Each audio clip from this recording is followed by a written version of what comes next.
rain came without warning. By 9:15, it was hammering the glass facade of Meridian Private Medical Center with a steadiness that felt almost deliberate, as if the sky had chosen this particular building, this particular night, to make its weight known. Inside, the lights were too bright. They always were. That was the point to suggest that nothing could hide here. That every shadow had been driven out by money and precision, and the particular arrogance of modern medicine. The girl's name was Sophia Hargrove. She was 8 years old, 47 pounds, and she had not opened her eyes in 3 hours. The monitor above her bed did not care about any of that. It only spoke in numbers. Heart rate, 38. Blood pressure, 74/41. Oxygen saturation, 80. 2, and falling. The numbers were precise and absolute, and they told a story that none of the 9 people standing in that room wanted to hear out loud. Dr. Franklin Mercer, Chief of Emergency Medicine, stood closest to the bed. He was 61 years old, had graduated first in his class at Johns Hopkins, had published 47 peer-reviewed papers, and had his photograph on the wall of the hospital lobby. He was looking at the monitor the way a man looks at a fire he does not know how to stop, with full attention and complete helplessness. Anaphylactic cascade, he said, for the 3rd time in 20 minutes. Refractory. We've administered epinephrine twice. No sustained response. Then administer it again, said the woman in the doorway. Evelyn Hargrove did not enter rooms so much as she claimed them.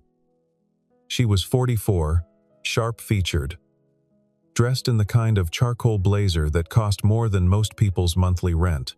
Her hair was pulled back with an exactness that suggested she had never once let it fall loose in a professional setting.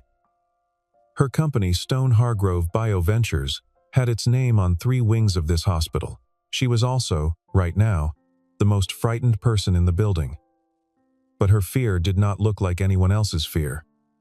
Her fear looked like command. "Mrs. Hargrove," Dr. Mercer began. "Miss," she said, "Miss Hargrove."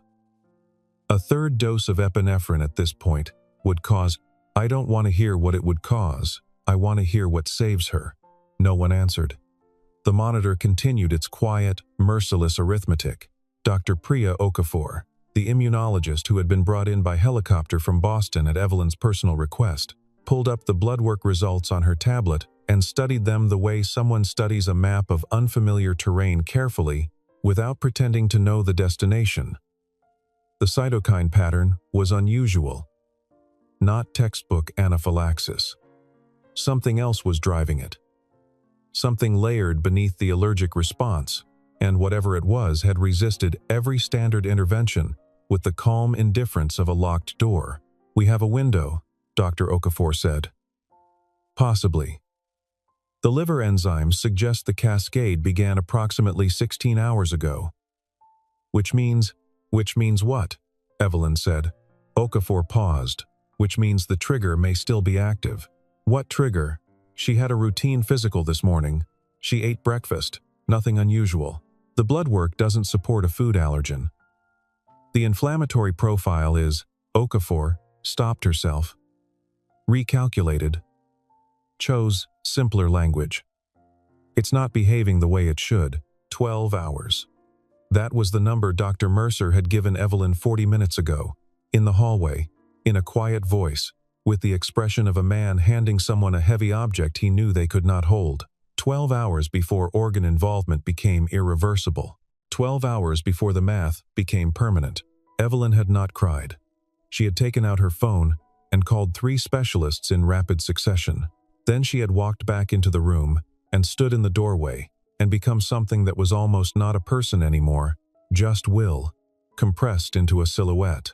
Sophia lay in the center of the bed with her dark hair fanned across the pillow and her small hands resting at her sides, IVs taped at the bend of each elbow. She was pale in the particular way of children who are losing the argument their bodies are making, but her chest still rose and fell. That was the only fact Evelyn was willing to hold on to. In the waiting area on the opposite end of the floor, separated from the critical care wing by 2 sets of double doors and a long corridor with scuffed linoleum, Daniel Pruitt sat in a plastic chair with his daughter in his lap. He was 37. His jacket was dark blue canvas, worn at the elbows, the kind of jacket that had been washed too many times to hold its shape. His work boots had mud on them from the job site where he'd been pulling cable that afternoon. He hadn't had time to change. His daughter, Lily, was 7. She had a low-grade fever, 100.4, and a left ear that had been aching since Tuesday. She was leaning against his shoulder with the total boneless ease of a child who trusts completely, reading a library book about ocean life with the careful concentration she brought to everything. They had been waiting for 2 hours and 15 minutes. Daniel had asked the intake nurse twice about the wait time. The second time, she had looked at him over her reading glasses with an expression that communicated, without a single word, that his presence here was being tolerated rather than welcomed, and that the corridor behind her contained people with more urgent concerns. He had thanked her and returned to his chair. He was used to being thanked in return for patience he hadn't offered. Lily turned a page. "Dad," she said quietly, "that lady over there is crying." Daniel looked. Through the small rectangular window, set into the first set of double doors, he could see into the corridor beyond. A woman in a gray blazer was standing with her back against the wall, her hand pressed flat against her sternum. She wasn't crying exactly. Her face was completely still, but something in her posture, the angle of her spine, the way her shoulders had dropped just slightly, told him she was doing the internal equivalent. "She probably has someone sick," Daniel said. "Is it bad?" "I don't know." Lily considered this. She turned another page. Then she said, "Can you hear them?" "The doctors?" Daniel had, in fact, been able to hear fragments. The double doors were thick but not soundproof, and in the moments when the waiting room was quiet, when the television was on a commercial, and no one was speaking, phrases had drifted through. Refractory cascade. No response to epinephrine. Cytokine panel inconclusive. He had not meant to analyze them. The words had simply arrived, and his mind had done what it always did, even after 8 years of trying to teach it otherwise. It sorted, it cross-referenced, it asked the next question. He pulled Lily a little closer and looked at the floor. At 10:40, the waiting room had thinned. A man with a wrapped hand had been seen and discharged. A couple who'd arrived after Daniel had been called back 20 minutes earlier. Lily had fallen asleep against his arm, her library book open across her knees to a photograph of a blue-ringed octopus. The double doors swung open, and a doctor came through, young, maybe 30, with the wired, slightly hunted look of a resident on hour 16 of a shift. She was carrying a tablet and moving quickly. She stopped at the nurse's station, said something in a low voice, and the nurse behind the desk shook her head. Daniel heard. "Tried it, but the binding profile doesn't," and then, "She keeps asking for options, and there aren't." And then the resident said something he almost missed, something quiet and almost to herself. "The IL-6 pattern keeps throwing me. It's like the system got primed before the trigger." Daniel was still. Lily breathed slowly against his shoulder. He thought about the phrase for a moment. Then he thought about what it meant. Then he did not think about it, specifically, but rather let it sit beside several other things he'd overheard, and allowed his mind to arrange them the way it used to systematically, without forcing. He stood carefully, shifting Lily into the corner of 2 chairs so she wouldn't fall, tucked his jacket around her shoulders, and walked to the nurse's station. "Excuse me," he said. The nurse looked up with professional neutrality that very quickly located him in its hierarchy. Canvas jacket, work boots, no lanyard, no badge, no clipboard. "Sir, if you're asking about wait times, I'm not. I have a question about something I heard." He kept his voice low. "The patient in critical care. The girl." A brief pause. "I can't discuss other patients. I understand. I'm not asking you to. I'm asking if I could speak to one of the doctors working on her case, even for 2 minutes." She studied him. "Are you a family member?" "No." "Are you a medical professional?" He paused, one beat too long. "I used to be." The nurse's expression settled into something conclusive. "Sir, I'd ask you to return to the waiting area. We'll call you when." "The IL-6 elevation isn't primary," Daniel said quietly. If it's presenting the way I think it is with that kind of binding resistance, the source isn't allergenic. It's synthetic. Something she was exposed to recently. Something that primed the immune response before whatever triggered the cascade today. Silence. The nurse stared at him. I could be wrong, Daniel said. I probably am. But if I'm not, the approach they're using isn't just ineffective. It's accelerating it. The nurse said nothing for a long moment. Then she picked up her phone. The resident's name was Dr. Claire Weston. She came through the double doors 3 minutes later, tablet in hand, with the expression of someone who had been told something unlikely and was choosing to verify it before deciding how to respond. She looked at Daniel. She looked at his jacket. She looked at his boots. You overheard our conversation, she said. It was not quite an accusation. The doors aren't fully soundproof, he said. And you have a theory. I have a question. She waited. Has anyone considered the possibility that the inflammatory response was induced not by an allergen she encountered today, but by something systemic, something that created a sensitization window? And whatever she was exposed to this morning fell inside it? Dr. Weston was quiet for a moment. That would require a precondition. Yes. Something that altered her baseline immune profile. Yes. In the last, 48 hours? 72? That would be my guess. She studied him the way she might study a result that didn't match its expected value, not dismissively, but with the specific attention of someone who knows that anomalies are occasionally important. Who are you? She said. Before he could answer, the double doors opened again, and Evelyn Hargrove walked through them. She had composed herself completely. Only the small compression at the corners of her mouth indicated anything at all. She took in the scene at the nurse's station, the doctor, the nurse, and the man in the worn jacket, and something in her posture stiffened. Claire, she said to the resident, I need an update. In a moment, Dr. Weston said, which was either brave or simply exhausted. Evelyn's gaze moved to Daniel.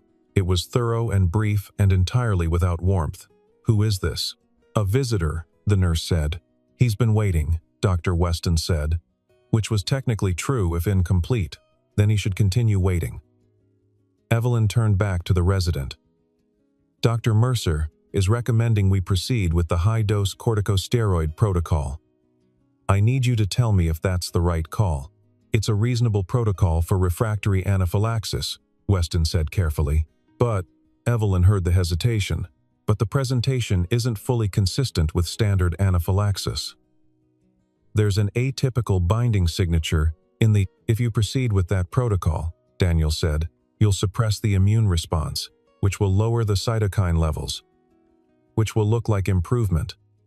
For about 90 minutes, everyone turned to look at him, and then the source compound, whatever primed her, will continue its mechanism without immune interference. And the second cascade will be faster and harder. The corridor was quiet. The monitor sounds from behind the double doors were faint and rhythmic and relentless.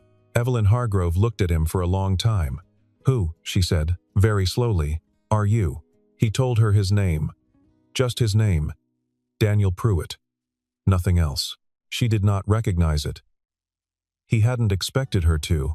You're not a physician, she said. No, not a nurse. No. Then what gives you the standing to? Nothing, he said. I don't have standing. I have a pattern match. You can ignore it. He turned to go back to the waiting room. Wait, said Dr. Weston. He stopped. She was looking at her tablet.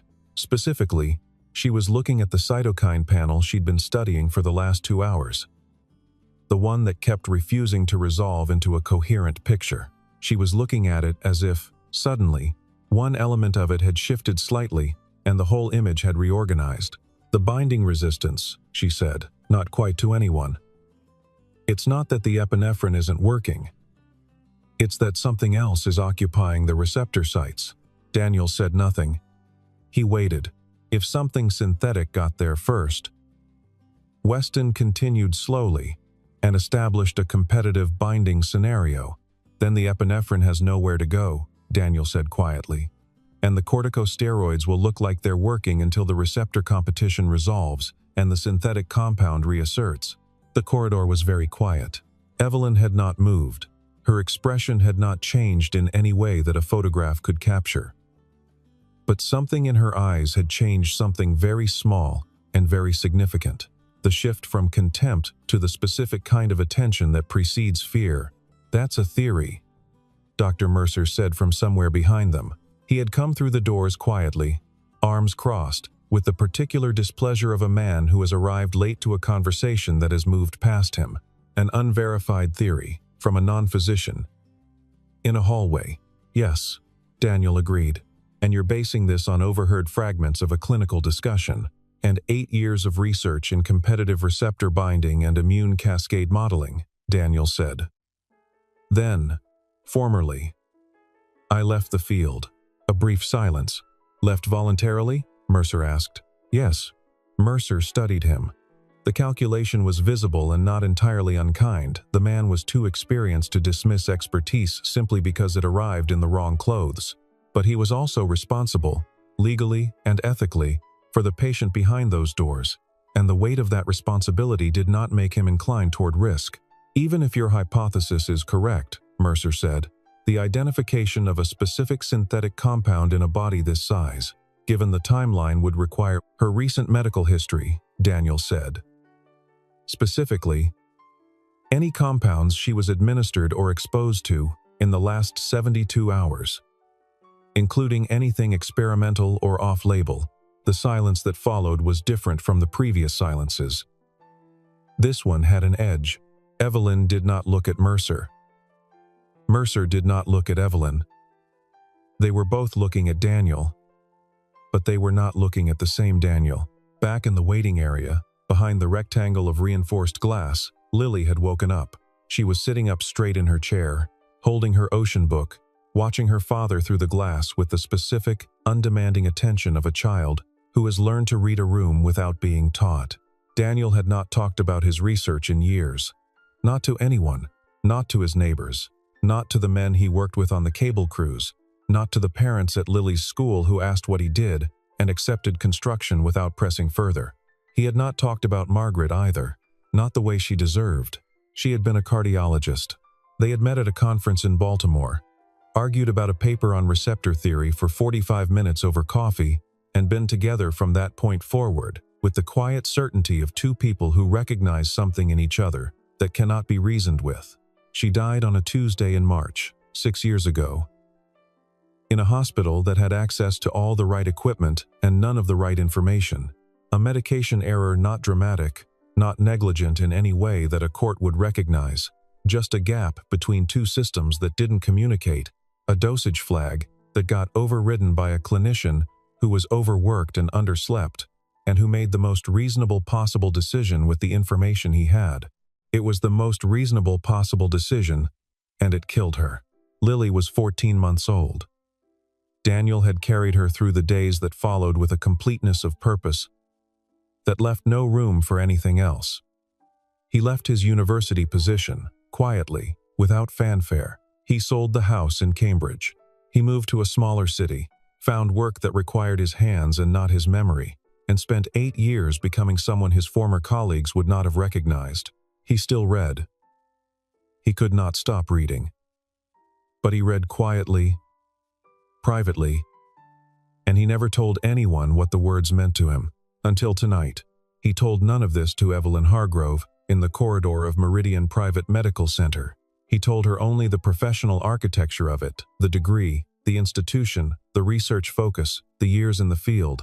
He kept his voice level and his face neutral, and he delivered the information the way he used to deliver findings at conferences, clearly, without embellishment. When he finished, she was quiet for a moment. "Why did you leave?" she asked. "Personal reasons." She did not push it. She recognized a closed door when she heard one. She had installed enough of her own. "And now you pull cable," she said. It was not quite contempt anymore. It was something more complicated. "Among other things," he said. She looked at him. Then she looked through the glass at her daughter, who was 8 years old and 47 pounds, and had not opened her eyes in 4 hours. "What do you need?" she said. The records came slowly, then all at once. Dr. Mercer had required convincing. The hospital administrator had required a phone call from Evelyn that lasted 4 minutes and involved exactly 2 sentences of pleasantry before becoming a direct order. The records department had required a second call, but by 11:30, Daniel was standing at a workstation in a small consultation room with Dr. Weston beside him, a full pharmaceutical log on the screen, and a paper cup of terrible coffee growing cold at his elbow. 8 hours remaining. The log was detailed and well organized, which was good. It covered Sophia's last 96 hours across 3 different medical interactions. A routine physical on Monday morning, a follow-up blood draw on Tuesday afternoon for a pediatric research study she was enrolled in, and an emergency dental procedure on Wednesday evening for a cracked molar. Daniel read slowly. Weston read beside him. The dental procedure, Daniel said. Local anesthetic plus something else. He pointed at a notation near the bottom of Wednesday's records. This compound. The sedation adjunct. Weston read the name. She frowned. That's not a standard pediatric sedative. No. It's a modified benzodiazepine variant. Still in phase 2 trials. Off-label use requires special authorization. He paused. Who authorized it? Weston checked the attending signature on the dental record. A name, an authorization code. The code linked, through the hospital's internal system, to a clinical trial registry. The trial registry, when they opened it, was registered to a subsidiary of Stone Hargrove Bioventures. The room was very quiet. Weston looked at Daniel. Daniel looked at the screen. Neither of them said anything for a moment. The sedation compound, Daniel said, choosing his words carefully. If it's the formulation, I think it is based on what was published in the phase 1 data. It has a known but undisclosed interaction with prostaglandin pathways. Under specific conditions, it can prime a Th2 immune response. He paused, meaning it creates a window of heightened allergic reactivity. For how long? 72 hours, maybe 96. And she had it Wednesday evening, Weston said. And today is Friday. She was still in the window, Daniel said, when she had her physical this morning. And whatever they used at the physical, Weston was already scrolling. Monday's records. A standard immunization, one that would normally be entirely benign. A routine flu vaccine booster. Harmless in any ordinary circumstance. Not harmless inside a primed Th2 response window. The mechanism was not complicated. Once you saw it, it was elegant and terrible in the way of accidents that result from the collision of 2 individually reasonable decisions.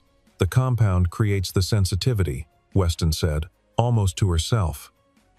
And the vaccine becomes the trigger.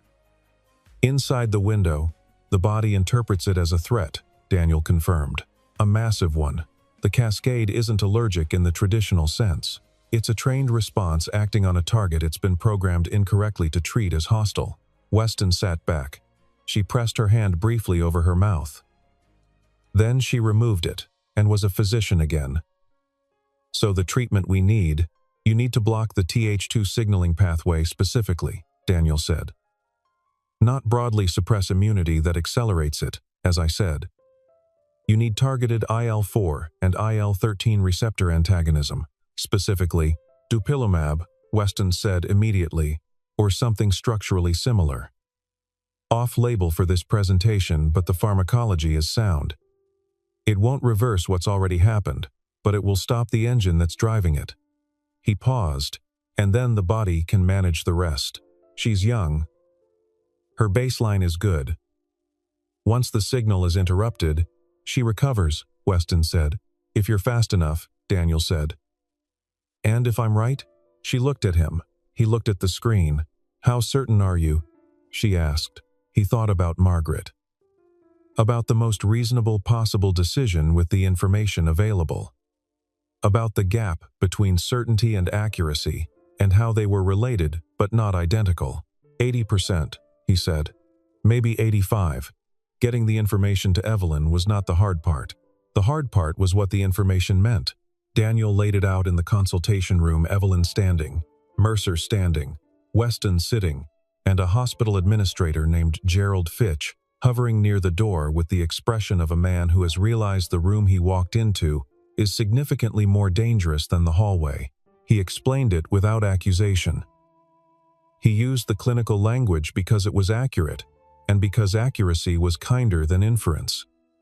He said, "The compound, the pathway, the window, the trigger," he said. "The Phase 1 data, the undisclosed interaction, the authorization code." He did not say, "Your company primed your daughter," because he did not know if Evelyn had authorized that specific trial extension. Because it was possible, she didn't know, because the point right now was not the liability. The point was the 8 hours, but Evelyn knew. He could see it in the way she went, still, not the controlled stillness of her default posture, but a different kind of stillness, the kind that precedes a collapse or a reconstruction. She was looking at the screen. She was reading the authorization code, and the subsidiary name, and the trial registry number. And she was doing math that had nothing to do with medicine. "The trial was in Phase 2, she said. "Yes," Daniel said. "The pediatric sedation application was an extension. An investigational extension." Her voice was very flat. "The dental authorization was submitted through the subsidiary because a direct SHB authorization would have triggered the IRB review cycle, which," she stopped. "The room was very quiet. Which takes time," she finished. Gerald Fitch had moved slightly further toward the door. Mercer said carefully, "Miss Hargrove, this is—" "I know what it is," she said. Not loudly, very quietly. She looked at Daniel. He was the only person in the room she could look at. Because he was the only person in the room who didn't work for her, didn't owe her anything, and hadn't already calculated how this affected their position. "You're telling me," she said, "that the thing that's killing Sophia was an unforeseen drug interaction in a compound your subsidiary was testing," Daniel said. "Not negligence, necessarily. Phase 2 trials have gaps, but the interaction was in the Phase 1 data, flagged in a footnote, assessed as low risk. It wasn't low risk in pediatric applications." She closed her eyes for exactly 3 seconds. He counted. "The treatment you're recommending," she said, "Dupilumab, or the closest equivalent you have on formulary." "Dr. Mercer," she said. Mercer looked at Daniel. He looked at Weston. He looked at the screen. He was a careful man and a proud man, and he had been in medicine for 31 years. And right now he was doing something that did not come easily to him. Recalculating. "It's not the indicated protocol," he said. "No," Daniel agreed, "but the indicated protocol is for a different diagnosis." A long pause. "If we're wrong," Mercer began. "If you're wrong," Daniel said, and then stopped, because he didn't finish that sentence. Mercer knew what the sentence ended with. Everyone in the room did. Evelyn opened her eyes. "Get me the consent forms," she said. The forms were 2 pages. Standard language about off-label use, unverified diagnostic framework, acknowledgement that the treating physicians could not guarantee the outcome of a treatment protocol devised outside standard clinical guidelines. Evelyn read every word. Daniel had returned to the waiting room. He had not been asked to stay, and he did not insert himself. He went back to his chair, and Lily was awake, sitting up straight. And she did not ask him what had happened because she already knew, in the way that children know things not through information but through attention. "Is the girl going to be okay?" she asked. "I don't know yet," he said. "Did you help?" He thought about it. "I tried to." She nodded. "Once," with the solemnity of someone for whom trying and succeeding are morally equivalent. Then she went back to her ocean book. In the critical care room, Sophia Hargrove's monitor was reading 31 beats per minute and falling. Evelyn signed the forms. Her signature was the same as it always was, clear, decisive, the signature of someone who makes a great many decisions and has learned not to hesitate. But her hand was not entirely steady. She handed the clipboard to Dr. Mercer. He looked at it for a moment. Then, he turned to his team. "We're changing the protocol," he said. Dr. Weston was already moving. Evelyn stood in the doorway of her daughter's room and looked at the girl on the bed and did not say anything. There was nothing to say. There were only the numbers and the machines and the quiet, terrible arithmetic of it. Then she walked to the bedside and put her hand on Sophia's hair. The girl did not stir. Evelyn took a breath, held it, released it in a long, even exhalation that was the closest thing to prayer she had produced in 15 years. "Stay," she said. Just that. Very quietly, as if the word itself were a tether. In the waiting area, Lily had fallen asleep again. Daniel sat very still beside her, his elbows on his knees, his hands loosely clasped. He was not thinking about anything clinical.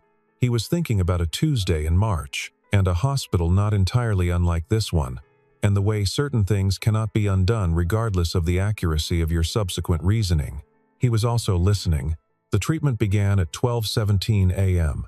The dupilumab was on formulary, a fact that reflected the hospital's allergy and dermatology practice, not any anticipation of this scenario, and it was administered with the precision of a team that had rehearsed the motions through doubt and disagreement and arrived at the other side of both.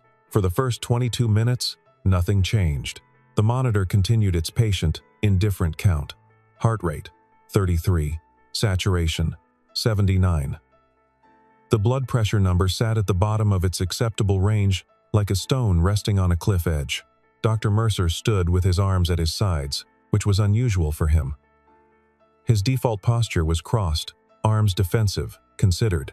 But right now his arms were at his sides, and his hands were open, and he was looking at the monitor, the way a man looks at something he is committed to and cannot unchoose. Dr. Weston was at the workstation in the corner, watching the real-time biomarker updates feed through the hospital's lab system, refreshing the screen with a patience that was costing her something. Evelyn was at Sophia's side. She had not moved in 40 minutes. At 12:39 a.m., one of the nurses said, very quietly, "HR is 36. No one responded. 36 was worse than 33. "No, wait. Up," the nurse said. "It's up. It was 33. Mercer looked. Weston looked. Heart rate. 36. Then 37. Then, over the next 4 minutes, 41. Saturation, 81, 83. It was not fast, it was not dramatic. It was the slow, grinding return of a body deciding to stay not out of any narrative obligation, not because the story required it, but because the correct signal had finally arrived at the correct receptor, and the mechanism had, with the blunt fidelity of biology, responded. By 1:15, Sophia Hargrove's heart rate was 58 and climbing. By 1:40, she was breathing without the oxygen supplement. At 2:03 a.m., she opened her eyes. She looked at the ceiling first. Then she turned her head and looked at her mother, who was still holding her hand, and who had not cried, not exactly, but whose face was doing something entirely unfamiliar to it, something that had nothing to do with composure. "Mom," Sophia said. Her voice was small and rough and entirely, miraculously ordinary. Evelyn Hargrove put her forehead down against her daughter's hand and did not speak. She stayed there for a long moment, forehead against knuckles, while the monitor climbed its steady numbers and the room held its breath, and then, quietly, released it. Mercer turned away. He looked at the wall. He was a proud man and a careful man, and he had been doing this for 31 years, and he allowed himself, facing the wall, 45 seconds of being something other than a clinician. Weston was crying. She wasn't embarrassed about it. The nurses moved with the practiced efficiency of people who have seen both outcomes and know how to honor either one. In the waiting area, Daniel Pruitt sat in his chair and heard the change in the building's atmosphere before he heard any specific sound. Something had shifted in the quality of the silences coming from beyond the double doors. He had been in enough hospital rooms, at enough impossible hours, to know the difference between the silence of crisis and the silence of aftermath. He looked at his daughter, asleep against his shoulder. He put his hand on her hair. He sat very still. They took Lily back at 2:30. A different nurse, this time younger, less defended by her own procedures, who looked at the ear, prescribed an antibiotic, and told Daniel to follow up with a pediatrician in 3 days. He thanked her. She told him Lily was a very good patient. He agreed. He dressed Lily in her jacket, and carried her through the lobby because she was 7 years old and the hour was 2:45 a.m. and she was still mostly asleep, her head against his shoulder with the absolute trusting weight of someone who has decided that wherever they are being carried is, by definition, safe. He was at the exit when he heard his name. He stopped. Evelyn Hargrove was standing in the middle of the lobby. She was not the same person who had stood in that corridor at 10 o'clock. She was wearing the same clothes. Her hair was still pulled back, but something in her posture had changed at a fundamental level, something in the architecture of how she occupied a space.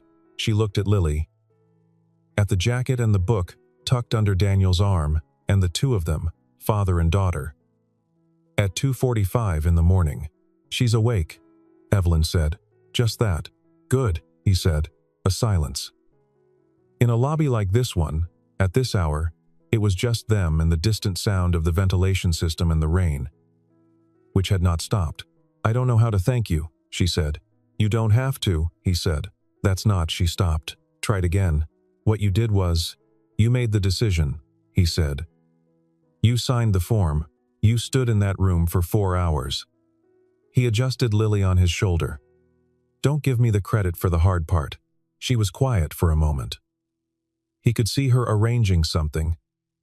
Internally, the way she arranged things, through will and structure, into a form she could hold. "Sophia left something," she said, "for your daughter. When they told her there was a little girl who helped who was here, Lily didn't do anything," he said. "She drew something on the back of a consent form, with a marker one of the nurses gave her. A picture." Evelyn held it out. It was a small piece of paper, folded once. He took it, opened it. 2 figures, drawn in the loose, confident lines of a child who has not yet learned to doubt her own handwriting. 2 girls, side by side, holding hands. One of them had dark hair. One of them had a bandage on her ear, indicated by a small circle with rays coming off it like a sun. Beneath them, in large, uneven letters, "Friends." Daniel looked at it for a long time. Then he folded it carefully and put it in his jacket pocket. He turned toward the exit. "Mr. Pruitt," Evelyn said. He stopped. She was looking at him with an expression he couldn't entirely categorize, something between gratitude and the particular discomfort of someone who has been seen doing something they cannot control, and knows it.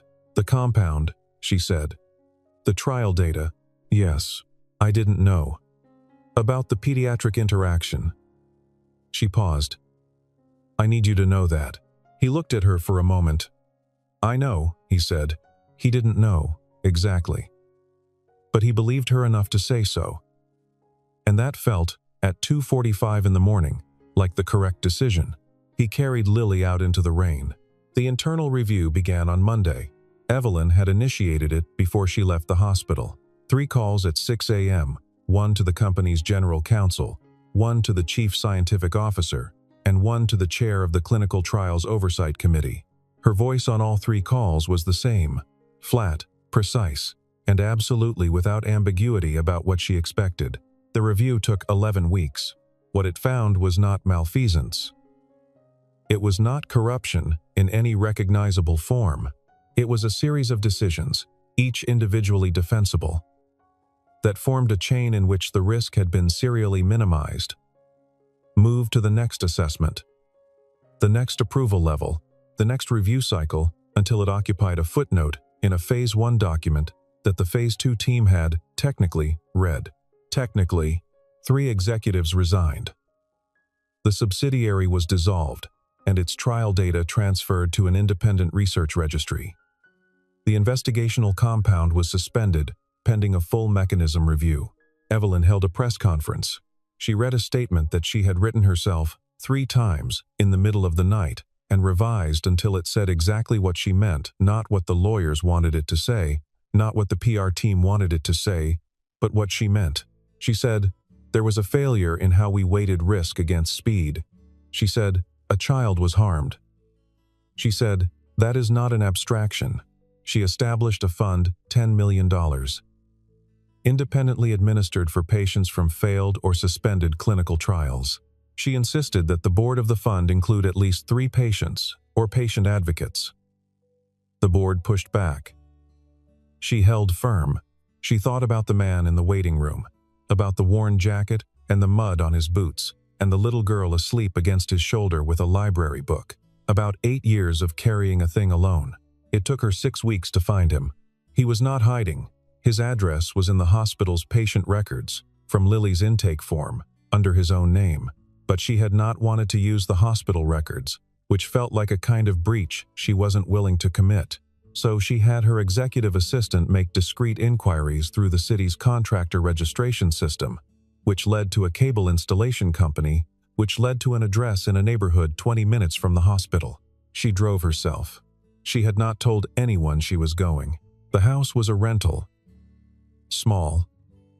Well kept in the ways that mattered, and not in the ways that didn't. The porch had 2 chairs on it, and a collection of Lily's drawings taped to the inside of the front window, visible from the street oceans, mostly, and some animals, and one that appeared to be a very large sandwich. Daniel answered the door in a flannel shirt and looked at her without particular surprise, as if he had been expecting this visit and simply hadn't known when it would arrive. "Miss Hargrove," he said. "Evelyn," she said. He considered it for a moment. "Come in." The house smelled like coffee and a project something being assembled in the back room, sawdust maybe, wood oil. Lily was at the kitchen table with a book and a bowl of cereal, her repaired ear once again ordinary and untroubled. She looked up when they came in. "Hi," she said. "Hi," Evelyn said. And then, surprising herself slightly, "Are those your drawings in the window?" Lily's expression brightened with the intensity of a child who has discovered that an adult is capable of paying attention. "Yes. That one is a blue-ringed octopus. They're very poisonous, but they're also very small." "I didn't know that," Evelyn said. "Most people don't," Lily said, with great seriousness. Daniel poured 2 cups of coffee without asking and set them on the kitchen table and nodded toward the chair across from him. They sat. Evelyn told him about the review. She told him about the fund. She told him about the press conference and what she had said. She did not tell him any of it in the way she usually told people things, with the implicit expectation of approval, the arrangement of information into a shape that reflected well. She just told him. He listened. He drank his coffee. "I want to offer you something," she said. "A position on the oversight board of the patient fund. Your background in receptor pharmacology and trial design would—" "No," he said. She had expected this. "A consulting role, then. The review is ongoing, and there are—" "No," he said again. "I appreciate it. But no." She was quiet for a moment. Outside, a bird was making noise in the yard with the kind of enthusiasm that suggested it was unaware of the weight of the conversation happening inside. "Then what?" she said. "Then nothing," he said. "I don't need anything from you. I know you don't need the data," he said. "From the trial. The Phase 1 data with the footnote. Make it public. Not through the trial registry, where it takes 3 searches to find it. Make it searchable. Make it something that the next resident, in the next hospital, with the next patient, can actually access in a reasonable amount of time." She looked at him. "The problem wasn't that the information didn't exist," he said. "It was that it existed in the wrong place, in the wrong form, for the people who needed it. That's a solvable problem." She was quiet. "Data transparency," she said. "Not just for this compound." "Not just for this compound," he agreed. She thought about this. She thought about it the way she thought about structural problems, as a thing with specific components that could be addressed through specific mechanisms. She thought about the database infrastructure, the regulatory incentive structure, the coalition of pharmaceutical stakeholders who would need to be moved. "That's not a small ask," she said. "No," he said. "It would take years. Most things worth doing do," he said. She looked at him for a long moment. He looked back. Lily had returned to her cereal and her book, entirely indifferent to the negotiation happening 18 inches away. "All right," Evelyn said. He nodded once, drank his coffee. She drank hers. Outside, the bird continued its single-minded optimism. 6 weeks later, on a Saturday in October, that had the particular quality of October, light low and golden and slightly melancholy. The way the month could get two families came to Archer Park. It was not arranged. That is to say, it was arranged in the sense that Evelyn had said to Sophia, "We might run into a girl named Lily there," and Daniel had said to Lily, "We might run into a girl named Sophia," and both children had accepted this information with the matter-of-fact equanimity of people who have not yet learned to overthink.